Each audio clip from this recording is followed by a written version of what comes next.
to watch. So this is a whole crazy setup here. I'm sitting down with Mike. My name is Adam K.A.K. Bay. We are sitting down with Stephen Aguilar, the assistant art director for World of Warcraft. Okay. And Ian Hazzikostas, the game director for World of Warcraft. And we're going to talk about Shadowlands. Yep. And I think, Mike, you have a question you want to ask first. So, sockets on Benthic gear. Was that a whoopsie? Yes.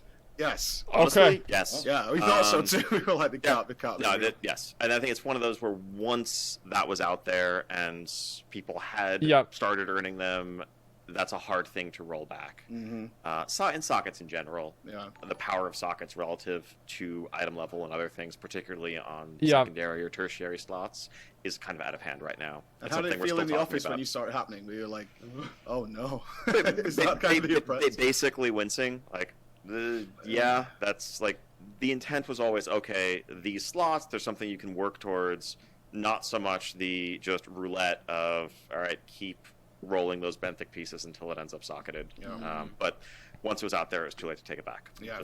I didn't think that was a big deal. Like, I'm going to say that again. I really didn't think that was a big deal. The sockets on the Benthic gear.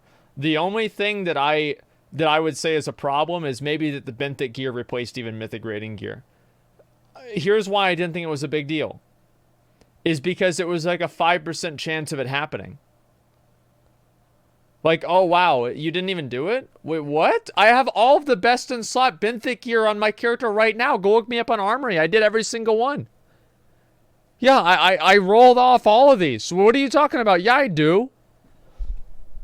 Yeah, I don't think it's a big issue, guys. I don't. The thing is that it matters, like, what the source is. Like, if it's like a 1 in 20 chance, and you can sit there and roll the dice multiple times a day at it, and the moment that you get the correct dice roll, you're set for the entire tier, I don't think that really is a big deal. I don't think that's a huge problem at all. Do you have any of the bloat rays yet? I don't even know. For sure. Yeah. Carry on. I had a big question for Steve, if I could. Okay. So we just got to play. Yep. But this expansion, more than the others, really, was kind of freeform in what you could do in the zone and go back to more fantastical stuff. Was that amazing for you to come and be like, it's not been set in stone in a book somewhere, like how this zone looks. Yeah. And we've seen already how incredible Bastion looks already. Like, what was that like for you guys? Yeah, it was it was new territory for us. We, like you just said, we didn't have anything that existed to reference from. Ian had in his presentation where there was that little icon with the angel on top of like that smoky sphere. Mm-hmm. That's all we really had. So having to come up with the afterlife from scratch, that was exciting for the art team because it allowed us to explore new lands or new zones for the players, as well as a whole new cast of characters that could not be anything from Azeroth. Yeah. So very otherworldly, which was really challenging because we couldn't think of, oh, well, let's use a troll. This could be a troll character. No, this is, what the heck is this creature? It's an owl. Yeah, there you go. Or an owl. Yeah, a little owl guy. So yeah, it's been really fun coming up with all of it. I can tell. Like, we walked around Bastion, and you're just like, okay, they had fun here. The trees look painted. In the design. Yes. So, yeah, that's awesome. We'll bounce back to Steve in just a little bit. I'm sure we have a lot of burning questions for Ian.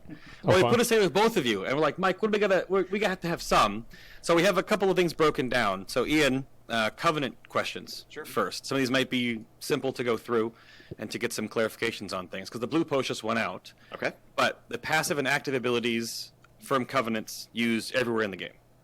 Endgame activities, PvP. Yes, and there's no passive ability to my knowledge. They're both active abilities. Oh, really? Okay. Yes. Okay. It's more one combat ability that's class specific. Okay. So effectively, I thought I read the specific. I read the class abilities for and passive each yesterday. covenant has a more universal. It's almost like a covenant racial, if you think of it that way. Okay. Okay. It's more of a utility, convenience, opens up some options to you in navigating the world, avoiding some encounters as you see fit.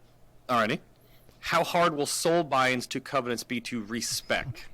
And are there any drawbacks to respecking? So we'll have a lot more information about Soulbinds in the deep dive panel. Okay. I think a lot of those details also just frankly aren't set in stone right now. Yeah. I think Soulbinds are designed with more of a sense of horizontal progression in mind. The idea is you can undergo a soul bind with one of a set of souls that you'll be able to build a relationship with through your Covenant campaign and through that progression, and you'll unlock multiple, progress through the trees of multiple, but take one out into the world with you at any given time. Okay. Changing from one to the other will be a very simple matter. Now, if you've made choices within their individual trees, those are the sort of thing that's likely to be respecable, but not quite as fluidly. Okay. But we'll see how it plays out and how it feels, really. But he's mostly wondering about how locked are you. You said permanent as a choice, but obviously that would be a problem with like locking a certain spec and class into a certain hierarchy depending on endgame numericals and things. That's why we're wondering. When I said when you say permanent, what do you mean? Well, if you with pick reference to what? Like if you pick one covenant, that's that character's covenant forever. Okay, it's not. Oh, that's a permanent. good question. It is That's a really good question. Weighty choice. A weighty choice. Think Aldor Scryer.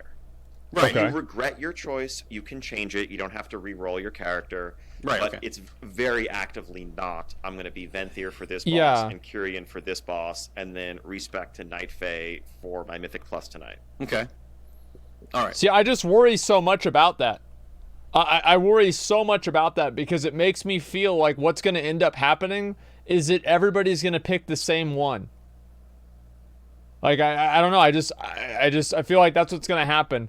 And I don't know how Blizzard is going to be able to handle that. So they will be. We'll you see. can't just do it. We talk about willy-nilly. that? I think so. But they will be able. You still be able to.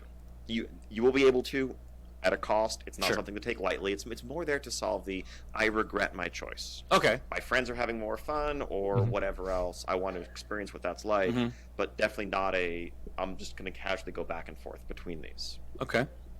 You want to get? Yeah, so on that note, obviously, most of my questions are about the top end, is where we would go. I'm sure. Yeah. What steps are you taking to avoid people feeling pigeonholed into certain covenants? Good like question. We saw with Aldor and Scryer, Yes. and even Lower City, where you focused that reputation. Totally. Because I felt like you were announcing TBC, actually, most of the time. Obviously, we look at things and go, well, that was just so much better. We all have to go more, if there is one, or Bastion or whatever. So, I think we're definitely mindful of the fact that when it comes down to a simple choice, Yeah. there's going to be a mathematical right answer. As well as Okay. we might want to balance a talent row, there's going to be the one that sims best, or certainly for a specific encounter is the right answer there. Yeah. Where I do think we actually can attain fuzzier choices is where it's a lot of options, a bucket of many choices together. Like, which is better, this talent or that talent? That's answerable. Which is better, mage or warlock? It depends. I know sometimes someone might argue that there's a specific answer to that question, but broadly, if someone asks you what class you should play, it really does depend. They have strengths and weaknesses. And when a covenant is the sum of a range of perks, a couple of active abilities, soul binds which each have their own traits within them that are tunable, we feel confident that we can get to a point where there isn't a clear-cut right answer, where it's like, oh, if you're warrior, if you don't pick Venthyr, you're screwing up. That actually is a good answer. That's a good answer in general. I like the perspective that he's taking. So what he's thinking about doing is making the covenants give multiple abilities and multiple bonuses. So it's harder to decipher which one is the best because each one affects your character in different ways. That's actually that's like a 200 IQ solution. I mean, like that's good. I like that. I don't know if it'll work, but it's a good perspective to have. Now, in a specific situation, is there likely to be a good answer there? Yeah, of Yes. course. But broadly, we want to make sure that no one feels like they made a clear right or wrong choice. Okay. And I know that's easier said than done. Yes. Yeah, for sure. And along that note, we looked certainly over BFA and Legion, is that each looking past just the launch of Shadowlands, because obviously the system feels like it's quite deep. There's a lot of detail to it. There's tech trees and stuff inside it. Is are we going to look similar to what we've seen of the last two expansions, where each patch has then added another system on top and another? What are we dumping from BFA is basically the gist of this question, and keeping rolling and iterating on throughout this, or are we going to see by the end of it there's three different, in three covenants with different things going on? So, I would say it's easy. Ideally, not. Right. Okay. There's a couple different answers there. I think in Legion, we didn't really plan for the long term of the artifact as well as we should have. And Yeah. that led us to explore the Nether, like Crucible and other things. We just got to a point where it's like we could just keep adding a whole bunch of new passive traits, but there's no choice here, there's no customization. That was exhausted early. Battle for Azeroth, things like essences were there more as a band-aid to flaws in the system that quickly became apparent after Battle for Azeroth was live. That wasn't, we didn't launch the system with the intent of expanding it. I just want to say they did not become apparent after Battle for Azeroth was live. They became apparent the second the system was announced. And despite all of the viewer and player and beta feedback and alpha feedback, they went through with it anyway. These issues that people had with Azerite gear were identified within 1 hour of the announcement of Azerite gear. I think our goal with Shadowlands would be that there may be a horizontal or vertical expansion of the existing system, but not new systems layered on top of it. So you might get an additional soulbind that you gain access to through later story content that broadens your options, or an extra row to their trees. But that's a very different story than a totally different progression system like, let's say, Essences. All right.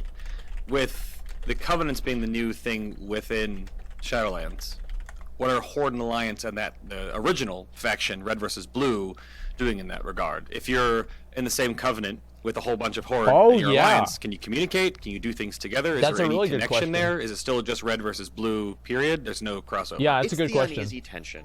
And there is separation, there isn't cross-communication, there isn't cross-grouping, but it's similar to how the class orders worked in Legion, right? Okay. You were technically both on the same team, you're both part of the Druid class order hall or Demon Hunter, but there's a fundamental difference. And, I think as we're going to see how the Alliance versus Horde story advances, this is an armistice. This isn't holding hands and forgiving and forgetting.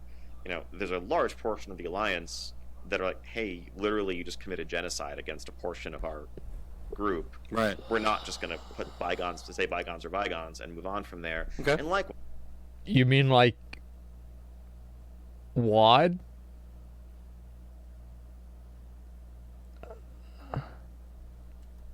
they're a horde that harbor long-held grudges. But it's moving away from a period of open warfare back to the state of uneasy tension that a lot of Warcraft has seen over the years. When we're fighting the Lich King, fighting Deathwing, we set differences aside where it makes sense. Okay. But at the end of the day, Alliance and Horde is a foundational pillar of the Warcraft franchise. That's right. And the moment they are That's fucking truly right. united in a long-term sense and there's no barrier there, I think we've lost something that makes Warcraft Warcraft. So War Mode stays. War mode definitely stays. War mode Good. stays. All right. Expected. And then I guess we have to bring up the new AP, I suppose. Okay, You brought up here the it artifact is. power grind is gone or going away. But what is anima? And so it starts with an A. So what are the key differences? It's anima points. How do we get Let it? me tell you all about anima power. Yeah. And- No, he said it. No. Okay. Yep. So I knew it. Told you guys. We have a lot of questions we're still figuring out here. But philosophically, I think it's moving away from a place of open-ended, infinite progression with diminishing returns that almost dares the hardcore to see how far you can push it. 3 million residuum. Yes, which is For all, example. all turning into silver. Yes. In the near future. Thank you. You're welcome. Thank you. Let me- Thank you. I want to listen to that again. Sorry, I want to make sure that I hear very clearly what he said there. But philosophically, I think it's moving away from a place of open-ended, infinite progression with diminishing returns that almost dares the hardcore to see how far you can push it. 3 million residuum. Thank God. Okay, all right. I misheard that, and I thought that's what they were doing with the with the residuum. Or sorry, that's what they were doing with the anima stuff. But no, that's the exact opposite of what they're doing. Thank fucking God. Holy shit. Am I gonna have a BIS list in Shadowlands? Like, am I about to have my BIS list? Is this what we've been waiting on for so fucking long? Is this gonna happen? Oh my God.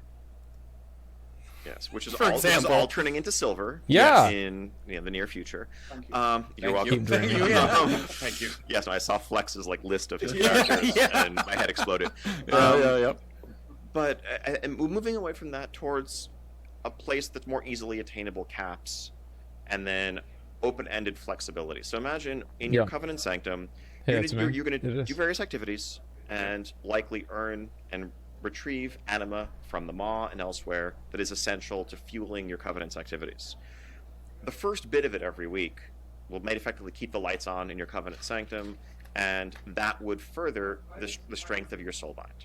Okay. And that's a minimum level of engagement. Think of it as like capping Valor and Mists of Pandaria. That's or even good. Maybe I a bit like short that. From that. I like As that. long I as was you're fine doing with me. that every week, you are optimal. As well as catch-up mechanisms that aren't some mathematically driven formula like knowledge, but let's say whether you're an alt, you took some time off, you're coming to the expansion late, you are a few points behind where par is or where the curve is. Yeah.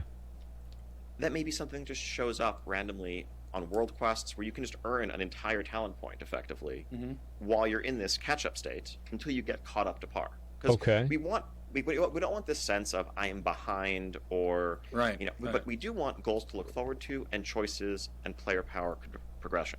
Okay. So I actually think that's really good. The issue that I have with like AP grinding and like my concern with it is that whenever you have like the grind that you're doing for the AP, you always have in the back of your mind that if I just wait until next week, this is going to be 30% faster. And it adds a certain amount of like futility to what you're doing. It's like you're always like, oh, well, I could have done this a lot faster next week. And you always feel, I don't know about you, but I always feel like I'm wasting my time. Why would I farm AP right now whenever artifact knowledge isn't capped?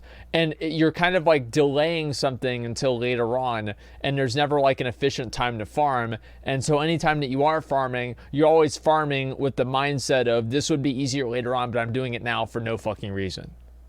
I don't like that at all. And so hopefully they don't have that same issue with these two. The idea is something along the lines of an easily attainable minimum threshold that's required for power optimality. And then any extra that you get can turn into utility, cosmetics, things that aren't making you hit harder or making your purple parses into orange parses in the raid. That's the bottom line. There's a whole different psychology there. Yeah. Okay. So is it still from essentially everything? There won't be. I read a stupid message in chat. I'm gonna read this here. Why do an expansion now when it's going to be trivial next expansion?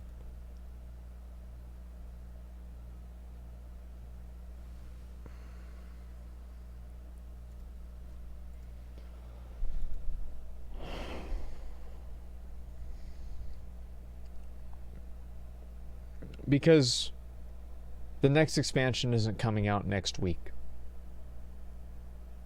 That's why. It matters how long it's going to be between point A and point B.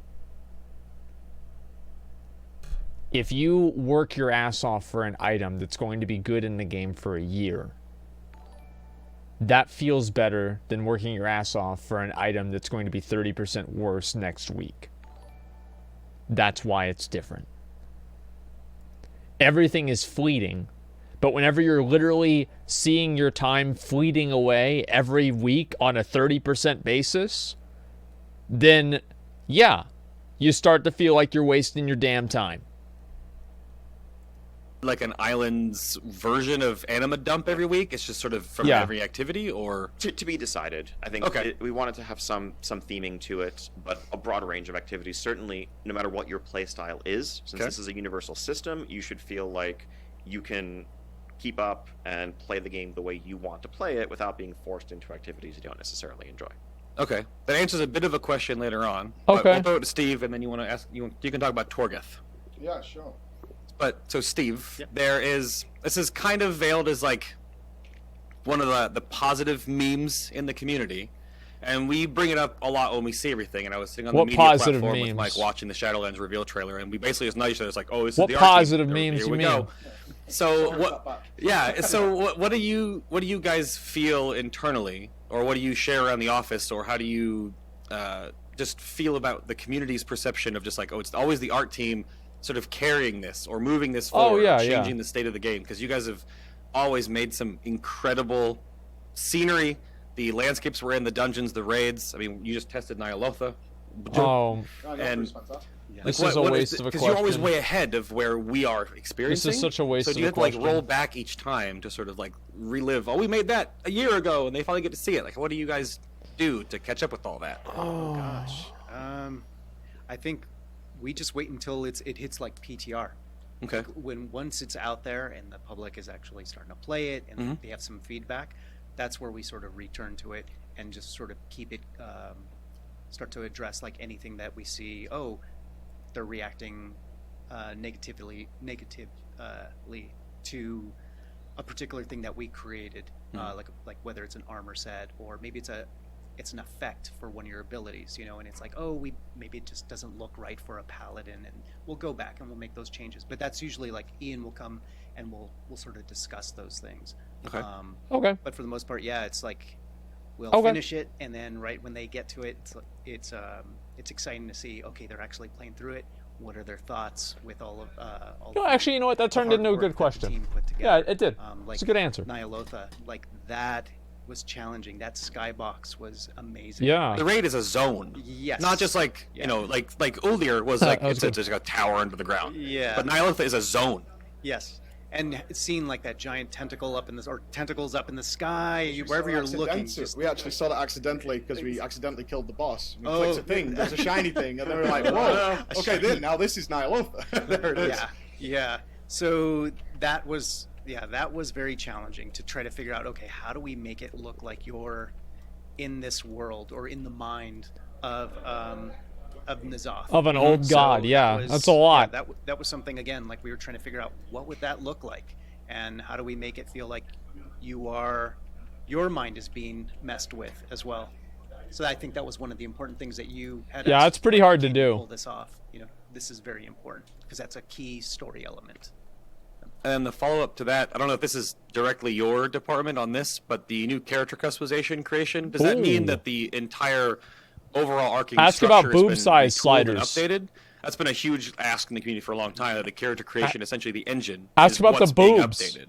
We can't see it on the media floor right now. It's not something that's implemented, but is that wholly reworked, or is that just like more tickers to unlock Okay. every preset, essentially? Right now, we're still discussing what Okay. that's going to look like, because now that we're actually having that artwork created, we're starting to figure out, okay, we're going to need to open up more slots for, you know, the customizing, like picking your customization.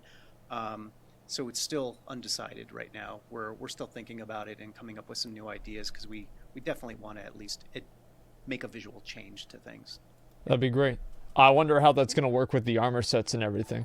Like, yeah, give me titties. Well, I'm okay. Like, if they want to have like equality, right? And so like for a boob size slider, I have to also have a dick size slider. I think that's a win-win. Like that's a win-win. Like I'm totally okay with that. Like we have a boob size and a dick size slider. We're using both of them at the same time. I mean, that sounds great. That sounds great and amazing to me. Okay. Okay. I think on that, I think the current plan is, I mean, it's not. WoW is never going to be a game with sliders where you can pick, how long you want your nose to be and all of that. There is definitely a lot of under-the-hood engineering work to remove old limits, to separate out things that were tied to each other, to really unleash the art team's potential. That's just what I was talking about. I wanted to touch on some of the philosophies you're going into Shadowlands with. Sure. Certainly a lot of the features that came with BFA we felt required, and you touched on this a little bit. Yeah. And kind of continued on there. Is that something you're actively working against in Shadowlands, saying... so we looked at Torgath, the tower, which looks fantastic, but some It's people cool. won't like it, obviously. But is it linked to, say, the legendary crafting system? It is. So even if you like it or not, you have to do it. Yep, that's right. If you want to be optimal, yes, you have to do it. And that's fine. There are certain things in the game that you should have to do. I think Blizzard is too afraid of making people have to do things. I believe that. Like, I mean, this is what I liked about the Essence system. Is you want all the good essences? Go fucking do Arena, bitch. Go fucking do Mythic Plus. Now go do World BGs. Okay, alright, that sounds good. You had fun with that? No, you didn't? Well, fuck you. Go do a World Quest again. Oh, wow, you want your bonus single target damage? Go do the raid now, motherfucker. And you've got to go do all kinds of different shit. People sell booze for gold? Hey, dude. I mean, listen, man. Like, the thing is that giving people these extra things that they can fucking do it's cool. I consider that a huge fucking positive. And I want to see a lot more different elements of the game that maybe aren't necessarily required, but if you want to be good at the game, I think the Essence system it encapsulates a lot of what I want to see the game be. And I know that some people, the Essence system isn't a big thing with them. They don't like it a lot. But personally, I love the Essence system, and I think that Blizzard did a great job by making it. And I like to see more content that follows that same paradigm design, like that design paradigm. I think now, how much do you have to do it? That's a much more flexible thing, right? I think we want to have reasons for people who love it and just want to go in for the intrinsic enjoyment to feel like that's worth their while. But with a major feature like this, whether it's the garrison in Warlords, the artifacts in Legion, there is some amount of participation required with any sort of core build-around feature that aspects of the expansion are tied into.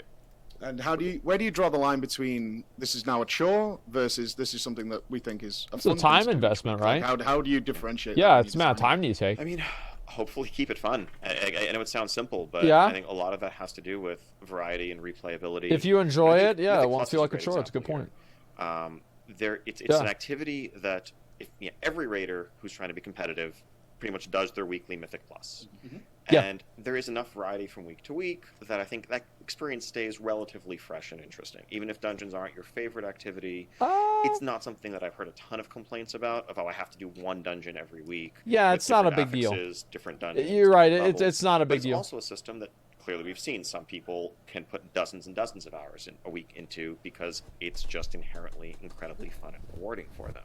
That's for them with something like Torghast. For it's them being designed from the ground up with a lot of replayability and variety, where you want to do another run because you think you can get farther. You want to see what crazy build you can put together with the abilities that you're going to get.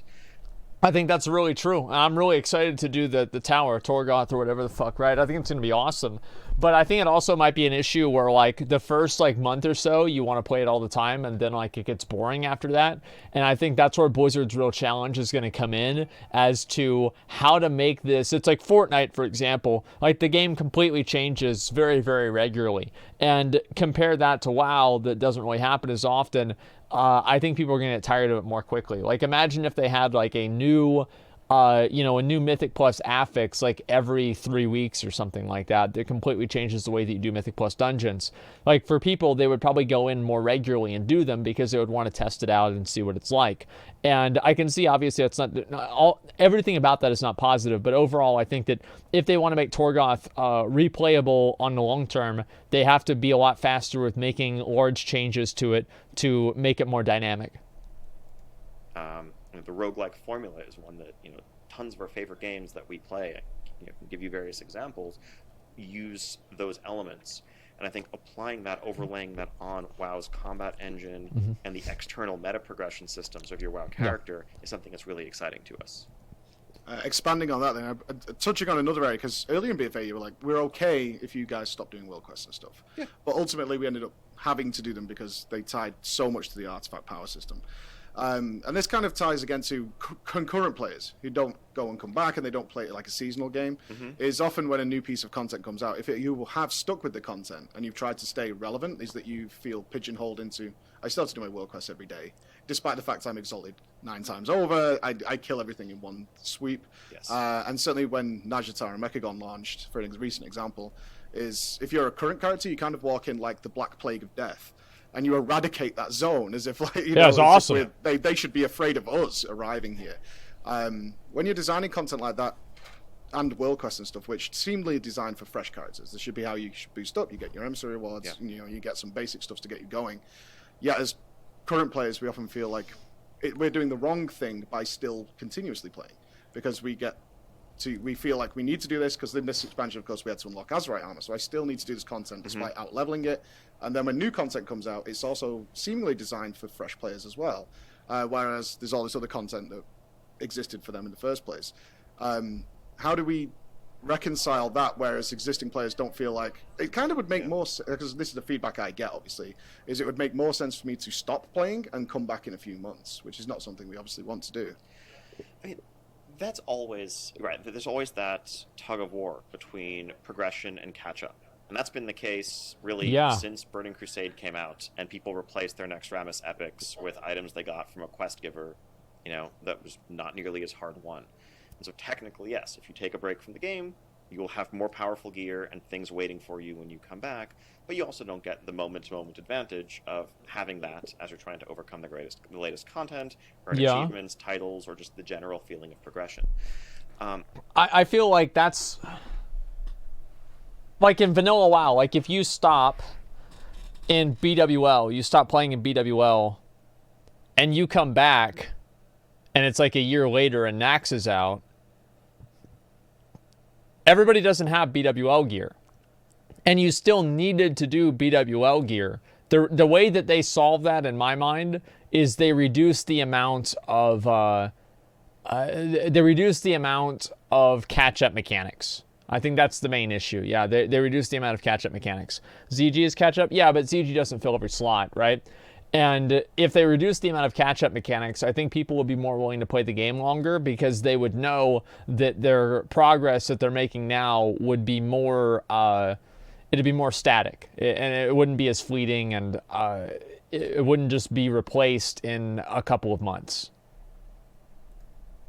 A couple of specific things you touched on. I would say that was one of the problems with Artifact Power, frankly, that the open-ended grindability of it made you keep feeling like you needed to scour the world map for AP, even when you otherwise would have long since said, like, I think we would have been totally fine if when Nazjatar came out and Mech and Gun came out, you felt zero obligation other than cosmetics or achievements to go do Vol'dun world quests or anything of those sort going on, but that wasn't the case. Ideally, it should have been.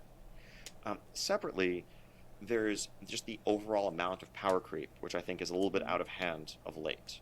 Yeah. And part of that is something, as a result of something you touched on earlier, which is layering systems on top of each other. Yeah. Where you have the multiplicative cumulative effect of, okay, yes, you got your item level that we've always had, but you also got essences, more powerful Azerite pieces. Also, you got these essences, multiple essences that are, and so by the end of the day, you're not just the 30-40% stronger that you were coming out of a raid tier, you're 70 or 80% stronger. Which is a lot makes more. A lot of things in the game break down. And ideally, even if you are a raider, you shouldn't go into a new zone like Nazjatar or Mechagon and feel like you're just, walking death, laying waste to everything in sight. We felt genocidal, because some of the war campaign had us killing millions of people. With one Sunfire, I'm like, I'm sorry. Right. Should you be it's more World of Warcraft, bro. Has taken a break or just hit max level? That's the way it is. Of course. Should the difference be what it is today? No. And that's something that we're bearing in mind as we design some of the Shadowlands systems. I think the idea of soulbinds being more horizontal progression as opposed to, hey, this endgame system means that we almost owe you an extra incremental 2-3% power a week that's going to compound forever. That's not sustainable in a way that's healthy for the game. No. That's one of the things we've learned it hasn't in the last been. couple of expansions. If I could piggyback off that then, because I did want to bring up gear, despite I know it's kind of in the air. The corruption system's being tested. We don't know what's going to happen there. But I think it would be amiss, and people would hate me if I didn't bring up the fact that we've ended up in a scenario, because it goes in what you just said, with us physically having to pay third-party websites to figure out our WoW gear and see if it's any good, which is a lot where we are now, is actually paying websites to figure it out for us. What's the team thinking internally about that? And that's too much. How have we got so far away from Mr. Pandaria, which is like, no one should even need to leave the raid without knowing it's a good thing, when we removed reforging and things? I mean, to be fair, I think back in Mists, people were solving their own traveling salesman problems to maximize hit and expertise and, reforge 9 pieces of gear when you got 1 new item. I think... Yeah, but that was still so much fucking easier than having to pay for a raid simulation bot. I mean, let's not beat around the bush here. Like, yeah, I get that it was complicated then, but now it's like what your hit rating cap is. Like, you don't know what the chance of these procs on the Azerite pieces of gear are. You have to do a bunch of testing and everything like that. It's completely fucking different. I can see what he's saying, but still, it's on a completely different level that makes it a different conversation, in my opinion. It's not obligatory. No, I don't think it is either, but people still want to do it the best they can. Part of this is just a growing sophistication in the community. Honestly, I don't have a good answer to it, and I think it's something we talk about a lot. I would love to hear one, because I'd love to, to be able to just apply it to the game. But I think the challenge is, if you wanted to kill simming, I think items, you'd probably just have to get rid of stats. And if truly items had power, and if this number is bigger than that number, you put the item on, great. But even if we got rid of every sort of, Titan forging, make it more obvious. It's not a readily accessible problem to understand which trinket is better, or when you hit certain breakpoints of, thresholds that change your stat weights or the relative weights. And the fact that these tools exist means that optimizing players are going to take advantage of them. What we want to do is at least narrow the gap between those who are doing what seems intuitive and those who are going to crunch the numbers. Because I think in almost every game, there is theory crafting. Theory crafting has been part of WoW, of every one of these genres, for as long as you can remember it. And I don't think we'd want to design a game where there isn't room for sophistication, and the person who wants to take the time to math things out doesn't have some edge. It's just a question of how large is that edge. If you're going ahead and equipping the higher level item, wearing what feels like it should be right, if you're a couple % behind the person who optimizes, that's not the end of the world. If you're a dozen % behind, 20% behind, that's a problem. So I guess the final question then, while we wrap up here, is that's great. That's actually a good answer. Like, the intuitive decision should not deviate that much from the simulated decisions or the sim-crafted decisions. That's actually a good answer. And I think that the way they do that, the way that you succeed at that, is you create a system where people can actually test and know how much these different bonuses are helping them. It's return for casuals. Well, not everything in the game has to be for super hardcore people that take themselves seriously and want to spend all day simulating DPS. I mean, it doesn't always have to be like that. We need one more healer, by the way, for our runs. If there's a healer that wants to come to our ZF runs, please go ahead and message me. If as gear customization is a big part of this, is tier gear staying or coming back? Okay, or just tell me, Ian. Style of gear? Just say it. You don't know yet. TBD. Okay. Yeah, I think sets, I think, are fascinating and something we want to continue exploring. Okay. Part of what led to us moving away from class sets, some of it was exploring different aesthetics, but another part of it was just looking at how itemization and the availability of items has changed over time in WoW. When sets were first introduced, and Classic is a very readily available reminder of this. Yes. People working for weeks and months to cobble together a full class set, and it being a journey as you progress through the raid zone. With the increased number of loots that bosses drop, multiple difficulties, etc., class sets had gotten to a point where it was a box that you ticked often like 3 weeks into a tier, even more so with, Master Looter or loot trading and bonus rolling the bosses that had the tier pieces you wanted. You almost felt incomplete before you had your set. And then for the remainder of that tier, those slots were dead because you were never going to consider a non-set piece in a slot that shared a set piece. And so what was that really doing for us? Like, there's a cool fantasy to completing a set, but what it had turned into in practice was very far removed. It was like a shopping from list. The long-term goal, and was instead actually limiting options. And so that made us take a step back. Let's say, let's put this on pause for a bit. We'd love to get back there one day, but we also want to do it in a way that we feel makes sense for the game as a whole. Okay. So we'll find out more about that when beta starts. So beta date? No. Not yet. Okay. And we still have a lot to figure out and discuss with the community and hear feedback on. Like, this is the beginning of a road that's going to lead to Shadowlands being in your hands in 2020, but we stand at the beginning of the road. In 2020? All right. Oh, okay. Yes. Master. I didn't quite hear that. Master Looter's coming back, correct? That's what I heard. Master Loot and Mythic raids, I think, is the specific. I would say anything is possible, but not currently in our plans. Sorry. Okay. Ian. Yeah. Steve, thank you very much. Thank you. It's a pleasure. And just to clear the air before we begin, I can actually say buff enhancement. The words are able to come out. Just don't. No. Too late, you missed it. I like his tears. No. I just choose not to. It's recording. It's already recorded. But that's a lie. You could. Okay, dude. You could. You just did. Yeah. I saw you see word up. You said it right to him. He was right there. Yeah. That's so sad. All right. So what does this mean? This means that Master Looter is going to come back.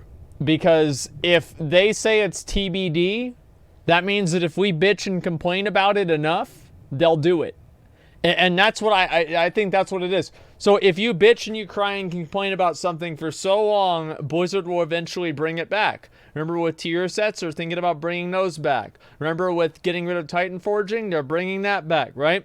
You bitch, you cry, you complain about it, you get mad over and over and over. That's all you talk about. It's Blizzard gave us Classic. I mean, come on, guys. I mean, eventually you're going to wear them down.